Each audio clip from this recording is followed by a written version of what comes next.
اگر که مونږه که د تاسو لایف ته راسو که رانسو په مونږ باندې د پنجابي مهر لګېدلی ده. مونږه که د خپل ملک د دفاع خبره کوو، مونږ د اشغال خبره کوو، مونږ د امریکایانو د وتلو خبره کوو، مونږ په افغانستان کې د ظلم او د وحشت خلاف خبره کوو، مونږ وایو چې ناټو امریکایان دلته ظلم کوي، نو په مونږ باندې ټاپه لګېدلې د اروپایي سکشیانو تا ته د دیوالي. هغه څوک چې سوسیال ته ناست دی په اروپا کې افغانستان ته له ډار نه راتللی نسي، دلته د مونږ سرښندنې، د مونږ ویاړونه، د مونږ قربانۍ بل چا ته منسوبوي. هغه څوک چې د احمدشاه بابا په تاریخ باندې نن ویاړ کوي، زه هغوی ته اعلان کوم لرې نه ده چې سبا د طالبانو په قربانۍ هم د تاسو بچیانو ویاړ وکړي. د تاسو بچي په زغرده دا ووایي چې داسې یو څوک په افغانستان کې و چې 48 ملکونه یې په ګونډو کړل، داسې یو څوک په افغانستان کې و چې د افغانانو له نوامیسو نه یې دفاع وکړله، داسې یو څوک و چې په افغانستان کې قرآن کریم په ډزو ویشتل کېده او هغوی سینو نه بمونه وتړل، له دې کتاب نه یې دفاع وکړه.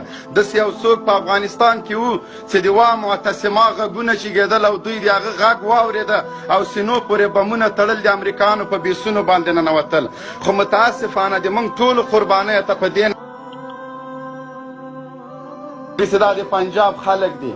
زه وایم شاباس دی که د پنجاب خلک دي که د هر چا خلک دي، تاسو باید ټیکري په سر کې بنګړي واچوئ چې پنجابیان د ارګ دروازو ته در رسېدل.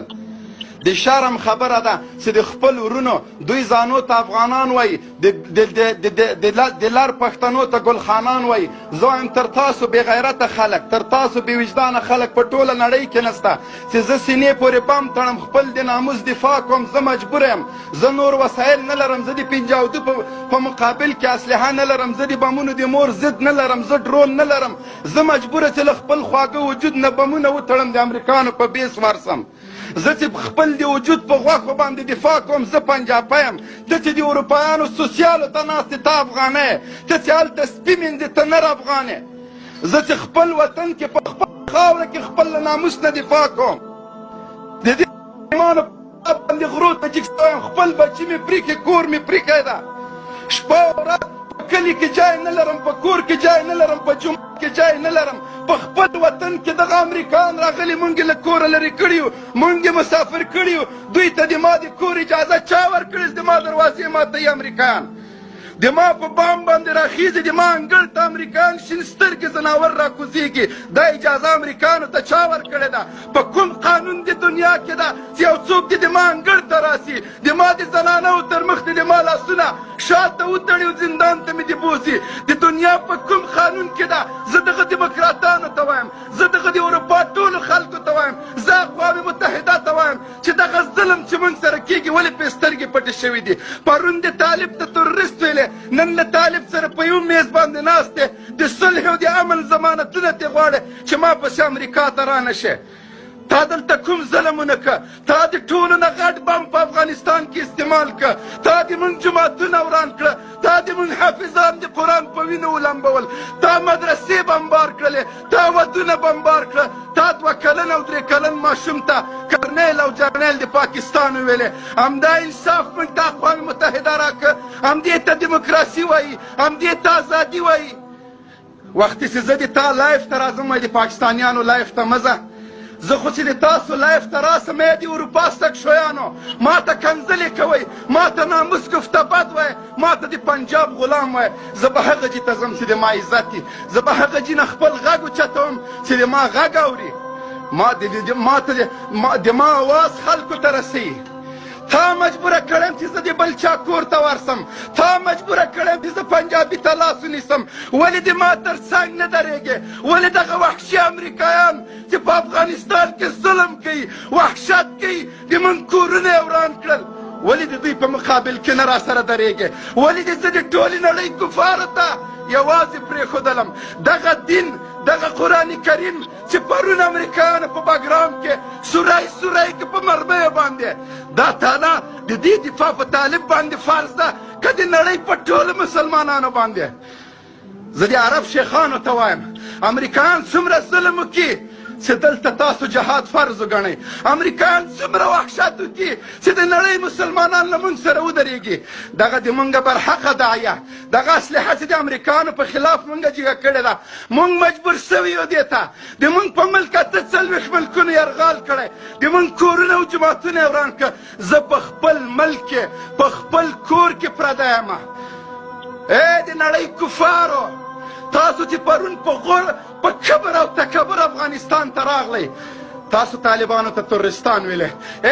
دوی به موږ ته څه ویلې؟ وایي تاسو دوه اپشنه لرئ، یا به مړه کېږئ یا به زندان ته ځئ. تسلیمي یې نه منله. دا د افغانانو قرباني وه، دا د هغه سرښندونکو مجاهدینو کارنامې وې چې امریکا دې ته مجبوره شوه چې نن طالب سره ناست ده، نن د صلحې خبرې کوي. امریکا په ملا ماته ده، ناټو دړې وړې ده. خو افسوس مې له اسلامي ملکونو او له مسلمانانو او له خپلو افغانانو نه راځي چې دې کفري طاقت ته یې موږ یوازې پرېښودلو. اوس هم موږ ته پیغورونه راکوي، اوس هم د ماجر په نوم موږ یادوي. نور موږ څه وکړو؟ یو وجود خدای ورکړی خلکو ته، هغه نه یې بمونه وتړل، خپل د ناموس دفاع یې وکړله. دغه قرآن کریم چې د رسول الله باندې نازل سوی ده، د ده دفاع په ټولو مسلمانانو فرض وه، خو د دې دفاع ته موږ تنا طالب ورپرېښیو، تنا طالب هم ورته پرېښیو. دوی راغلل، ته به خبرې که نه، په سپي باندې دوی کلمه ولیکله. دوی حافظان د قرآن کریمونه په لاس کې دستاربندي یې کوله، مورکۍ ورته په تمه وه چې نن به مې زوی راځي غاړه کې به ګلونه ورته اچوم. دستار فضیلت یې ده، هغه یې په وینو سور د مورکۍ مخې ته ولېږه. نور څومره ظلم وکړې؟ قرآن کریمونه د سره پراته وو. د دې دفاع تنا طالب ته پرېښوه. ډېر د افسوس ځای ده، ډېر دردونه دي د موږ په زړه کې. د میډیا ازادي نشته چې موږ خپل غږ جګ کړو. د موږ په خولو باندې لابرکې په دې دیموکراتانو لګولې. دغه د بیان د ازادۍ په نامه چې راغلي دي، موږ غږ اوچتولو ته نه پرېږدی. د موږ بچي وژني چې موږ غږ جګ کړو. دا ترورستانو، دا دهشتګرۍ د پنجابي په نوم باندې ټول افغانستان په باروتو باندې وسوځوه. ورسه که نرې پنجابي سره جنګ کې په ډیورن لاین باندې ورسره ودرېږه، دې خواته هم فوجیان دې خواته هم. خو ته دروغ وایې، ته منافق یې. پرون همدغه اشرف غني ښځې ځان سره راوستلې پاکستان ته. دا غلام نه ده، زه غلام مې.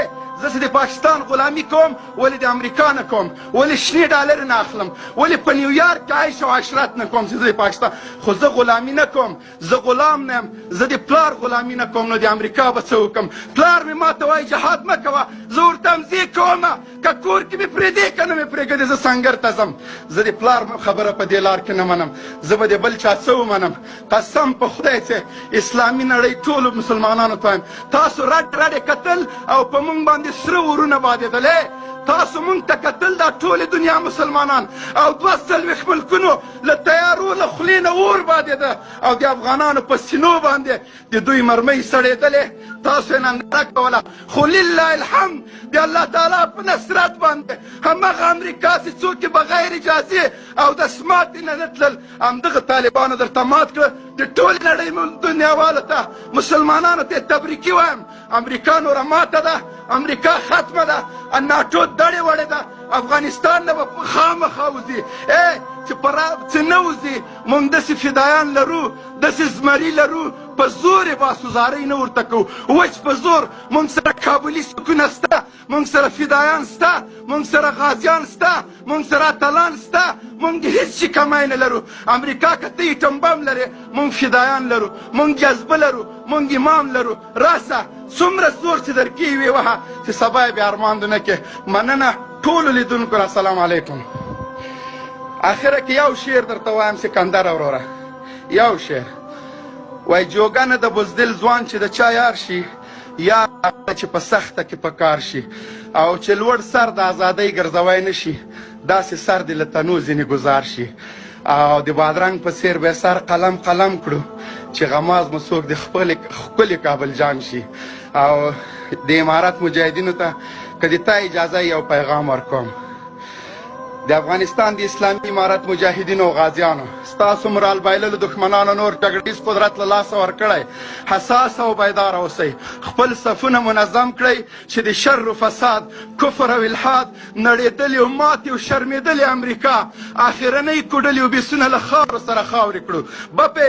بپیش ای اردوی سربکف امارت اسلامی افغانستان، دشمنان دین و وطن را تعقیب کنید. نگذارید تا بار دیگر این ملت مؤمن و مجاهد را با بدبختی های غم انگیز